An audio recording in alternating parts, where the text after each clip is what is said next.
Hello everyone, आज की इस वीडियो में हम बात करेंगे कि आप आरटीआई कैसे डाल सकते हैं। कई बार लोगों ने आरटीआई डाली और उनके सवालों के जवाब उनको नहीं मिले। तो ज़्यादातर लोगों के जो सवाल थे वो यही थे कि सर हमने आरटीआई डाली है और आज तक उसका कोई भी रिस्पांस नहीं आया।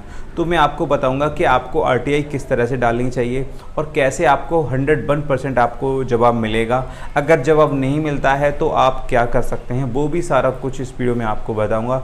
वीडियो शुरू करने से पहले मैं आपको बता दूँ कि अगर आपने अभी तक हमारे चैनल को सब्सक्राइब नहीं किया है तो वीडियो के नीचे दिए गए सब्सक्राइब बटन पर क्लिक करके इस चैनल को सब्सक्राइब कर लीजिए। ये बिल्कुल फ्री है। उसके बाद बेल आइकन को भी प्रेस कर दीजिएगा ताकि हमारे द्वारा अपलोड की हुई वीडियो की नोटिफिकेशन आपको मिल सके। तो चलिए समय ना गवाते हुए वीडियो शुरू करते हैं। सबसे पहली बात, अगर आप किसी भी सरकारी डिपार्टमेंट से कोई सूचना पाना चाहते हैं तो इसके लिए आपको सही तरीके से आरटीआई का फॉर्म फिल करना ज़रूरी है। ये आप अपने घर बैठे कर सकते हैं, ज़रूरी नहीं है कि आप किसी के पास जाएं। आपको अगर जानकारी है तो आप घर बैठे कर सकते हैं। तरीका क्या है वो मैं आपको बताता हूँ। जैसे कि जनरली मैं एक आरटीआई का एक फॉर्म आपको दिखा रहा हूँ। ये है 1 पेज का आरटीआई का फॉर्म, एक बार इसे देख लीजिएगा।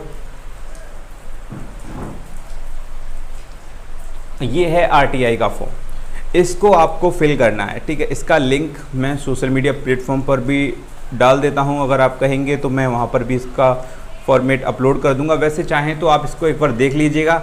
आप खुद भी इस तरह से टाइप करा करके मतलब कि इस फॉर्म को तैयार कर सकते हैं। तो ऐसा नहीं है कि सिर्फ यही फॉर्म चाहिए, ऐसा ही होना चाहिए, नहीं, कुछ यही बातें लिखी होनी चाहिए उस फॉर्मेट पे, तो वो सही है। आप खुद भी टाइप करा करके भी जो है इस तरह का फॉर्मेट बना सकते हैं, ठीक है। तो इस फॉर्म को आपको किस तरह से फिल करना है, ये फॉर्म जो है 1 पेज का है, ठीक है। सारी ज़रूरी जानकारी इस पर लिखी हुई है। आप क्या कर सकते हैं, क्या नहीं कर सकते, इसका जवाब नहीं मिलता है तो आप क्या कर सकते हैं वो भी इसमें लिखा हुआ है। क्योंकि कई बार ऐसा देखा गया है कि अगर आप आरटीआई डालते हैं तो लोगों को उनका रिस्पांस नहीं मिलता, जवाब नहीं मिलता, तो वो क्या कर सकते हैं आगे, उसकी भी इसमें कार्रवाई लिखी हुई है। तो यहाँ पे आपको आरटीआई कैसे फॉर्म फिल करना है उसको एक बार देख लीजिएगा। तो यहाँ पे सबसे पहले आपको ऊपर लिखा हुआ है जन सूचना अधिकारी, ठीक है। जिस डिपार्टमेंट से आप सूचना ले रहे हैं उसके जन सूचना अधिकारी, उस डिपार्टमेंट में एक सूचना देने का एक अधिकारी होता है जो सूचना देता है, उसे बोलते हैं जन सूचना अधिकारी। अब आपको यहाँ पर उस डिपार्टमेंट का नाम लिखना है और उसका एड्रेस लिखना है यहाँ पे, क्लियर। उसके बाद नीचे वाली लाइन में आप किस दिन ये फॉर्म फिल करके डाल रहे हैं वो डेट आपको लिखनी है, ये भी चीज़ क्लियर। उसके बाद ये जो आपको ये डॉट डॉट दिख रहा है, यहाँ पर आपको अपने क्वेश्चन पूछने हैं। मतलब कि यहाँ पर सबसे पहली लाइन में आपको लिखना है कृपया श्रीमान जी कृपया जवाब दें। आप ऐसे लिख सकते हैं या फिर कृपया जवाब दें, ये भी लिख सकते हैं। उसके बाद नीचे वाली लाइन से क्वेश्चन नंबर 1 करके आप अपना क्वेश्चन ऐड कर सकते हैं। क्वेश्चन नंबर 2 करके आप अपना क्वेश्चन ऐड कर सकते हैं। क्वेश्चन नंबर 3 आप करके अपना क्वेश्चन ऐड कर सकते हैं। इस तरह से जितने भी आप अपने क्वेश्चन करना चाहते हैं, 2, 3, 4, तो वो क्वेश्चन आप इसमें ऐड कर सकते हैं।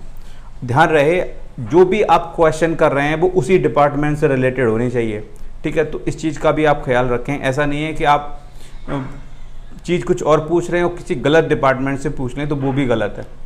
वैसे उसका भी इसमें एक तरीका है कि उस डिपार्टमेंट को चाहिए कि वो इस रजिस्ट्री को, इस आरटीआई को उस डिपार्टमेंट को रेफ़र कर दे जिससे वो संबंधित है। लेकिन आपको भी तो इस बात का ख्याल रखना है। ऐसा नहीं कि आपने सूचना किसी से पूछनी और आपने पूछ किसी से लिया तो ठीक है, तो वो इधर से उधर जाने में भी इसको टाइम लग जाएगा, फिर आप परेशान हो जाएंगे। तो इस बात का भी ख्याल रखें जो आप सूचना ले रहे हैं क्या वो उस डिपार्टमेंट से संबंधित है या फिर नहीं है, ठीक है। तो ये आपको फिल करना है। उसके बाद यहाँ पे लिखा हुआ है भवदीय, यहाँ पर आपको अपना नाम लिखना है, ठीक है। जो भी सूचना पूछना चाहता है, मतलब जो भी जानकारी लेना चाहता है वो अपना नाम लिखेगा और यहाँ पर वो अपना एड्रेस लिखेगा।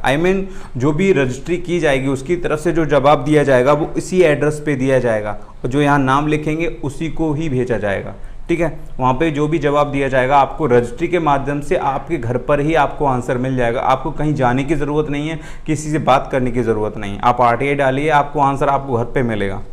जब आप इस फॉर्म को कम्प्लीटली फिल कर लें उसके बाद 10 रुपये का आपको पोस्टल कार्ड इसके साथ लगाना है, जो कि आपको किसी भी नज़दीकी पोस्ट ऑफिस में आपको मिल जाएगा।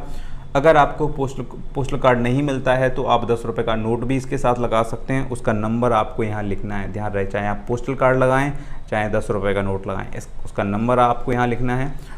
इसको आपको फ़ोटोकॉपी करानी है, उसकी भी आपको फ़ोटोकॉपी करानी है अटैच करके, ताकि लगे कि हाँ इसके साथ आप भेज रहे हैं। उसके बाद आपको ये उस डिपार्टमेंट में रजिस्ट्री के माध्यम से आपको भेजना है, ठीक है।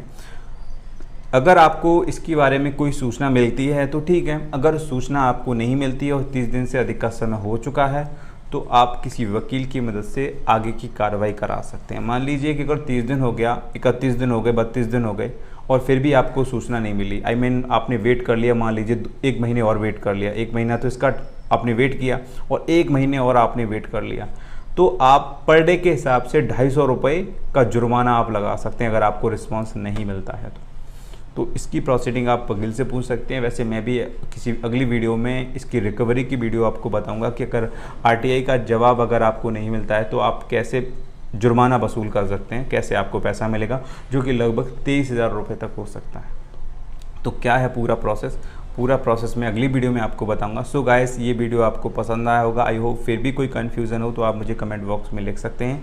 चलिए मिलता हूँ एक नई वीडियो के साथ, तब तक के लिए गुड बाय।